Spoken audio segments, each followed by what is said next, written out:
I don't think we can go into the weekend without talking about this, and that is the absolute implosion in the crypto market due to this one coin or token named Luna. Now, even if you don't follow this, I guarantee you've probably seen this in the news, and I've got to say, I look at this chart and I just laugh. And sorry, I'm not making fun of anyone who may have lost money on this, and anyone involved in crypto is taking a hit because of this, but this was completely necessary. This black swan event was necessary for the crypto market because it's a cleansing mechanism.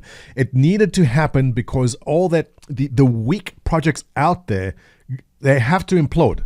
They have to be destroyed so the crypto market can get stronger and move forward. And I know those of you not following the sector are rolling your eyes going, but listen, crypto is here to stay, all right? DeFi is here to stay, and yes, NFTs are here to stay. They're not going anywhere, and these events are not destroying them. And unfortunately, it causes a lot of pain and suffering when this does happen, but it's a necessary part of the journey to really get the system working well. But in this particular case, this is fascinating. It's a soap opera with obviously a horrible ending. And can you imagine if you were long on Luna here around $80 and you went on vacation and you come back to check your quotes and it's not even at a cent. It's not even at 1 cent. Let me zoom into a 1 hour chart. Not even, oh my God, this is getting worse as I speak, but this will go into a 1 minute chart, all right? So it's not even at a cent, and I know my camera's blocking, let's go over there. It's at 0.000 fifth decimal 9 of a cent. Wow. So how did this happen? You're asking. Well, if you're not asking, I'm going to tell you anyway, because I'm not going to tell you the whole story because it's quite complicated, but I'll have to show you this because this is awesome. So here's a guy named Freddie Reynolds tweeting out November of last year saying, hey, I think I found a way that if someone wanted to, they could bring down Luna, all right, which is $1 billion market cap crypto. He goes, I know a way that if someone wanted to and if they had enough money, they could bring it down. It sounds ridiculous. How can this possibly happen? And he goes on to explain how. He says, you take 100 million worth of Luna. You go long $100 million. So you need money to make this happen. Then you purchase Luna and you swap it for UST, which was their stablecoin. I'm going to stop there for a second because this is where the problem happened. UST is the stablecoin. A stablecoin is something which is pegged at $1. Stablecoins are used to move money around in crypto for the equivalent of $1. Now, there was a peg, there's a balance, and that is there's UST, which is the stablecoin, and Luna, and one moves to the other moves there. It's a balancing point. There's a peg involved there. It's called an algorithmic stablecoin, which in theory sounded fine, but obviously you see the theory did not work out very well. So this guy Freddie goes on to explain, and what you do then is you purchase this and you sell 500, you accumulate 500 million of the stable coin, and then you sell your initial 100 million Luna. And at this point, I'm kind of getting lost. Listen, the math, I'm not going to pretend I'm an expert in DeFi algorithmic stable coins, but the math loses me around a couple of these points here. But I'll post a link for you. You can go and read it. Maybe it makes more sense to you. And he explains how if you had enough money, if you have a couple $100 million, you'd be able to essentially get into this death spiral and cause everything to unravel. So the maker, the founder of Luna and UST goes, whose name is Do Kwon, he goes, probably the most retarded thread I've read this decade. Oh, if ever there was a tweet that would come back and haunt you. He goes on to say, billionaires in my following, go ahead. See what happens. He's taunting them. He's taunting all the millionaires and billionaires on Twitter saying, go ahead, give it a shot. See what happens. So what happened? It happened.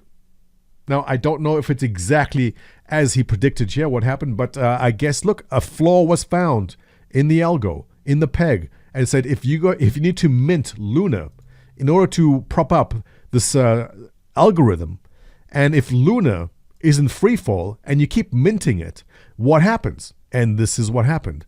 So yeah, I'll post a link for you. You can read through it. It's a fascinating story.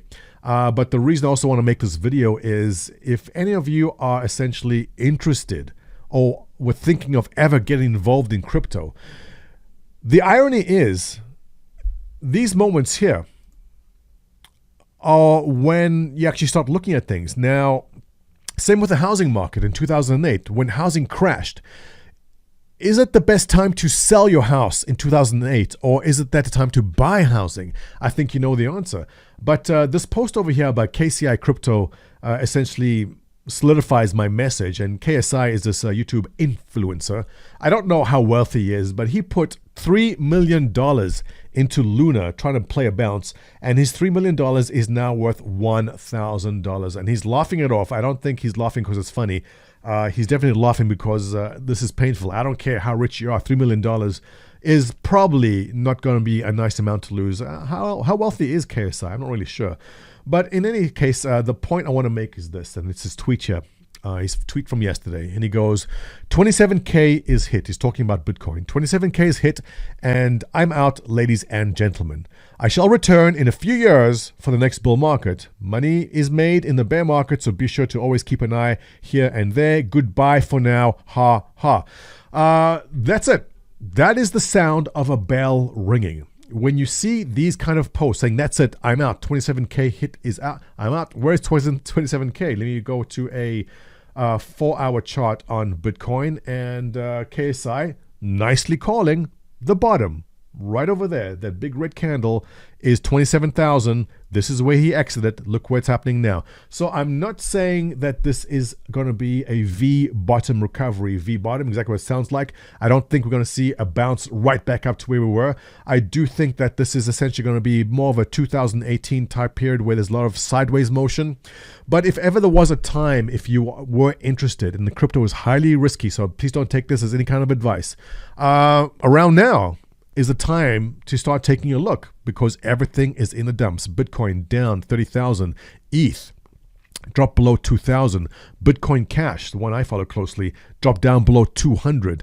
BNB, like everything, the chart's all the same for a lot of these, but a lot of them will recover a lot faster. Binance Coin is nice. DOT, a rough one there. But if we take a look at the coin market cap, see what's happening here. 2022, 2023, I think that Ethereum does make the flipping happen. Ethereum will take over Bitcoin, whether it's next year or the year after that, it will happen. Tether, USD coin, or stable coins, and there's a lot in here. This will shuffle around a lot. There'll be a lot of changes. Solana is where our friends at Star Atlas run. They got their fair share of problems too. Doge, the meme coins. Speaking of meme coins, where's Ape? I saw it down here not long ago. There it is. ApeCoin sitting number 32. Now, I'm not one to advocate any kind of meme coins, be they Sheeb or Doge or Ape. But as we've seen in the past, when there's a strong community, you want to look for times of weakness. And ApeCoin does have one hell of a strong community behind it. Down in the dumps from the highs around, was it 25 or so? So yeah, a lot of pain in there too. But there's going to be a lot of shuffling around in this list here over the next year. So if you are interested in ever getting involved in crypto, highly risky. But when you see this is when you start getting a little bit interested in what's happening. So yeah, start following now if you've never been involved, because these kind of events are exactly what you want to see for opportunities. And with that, ladies and gents, we'll move on to our weekend. Have a lovely weekend. If you enjoy my content, as always, give me a thumbs up, subscribe. Your comments below on the situation are highly appreciated. I'll catch you in the next one.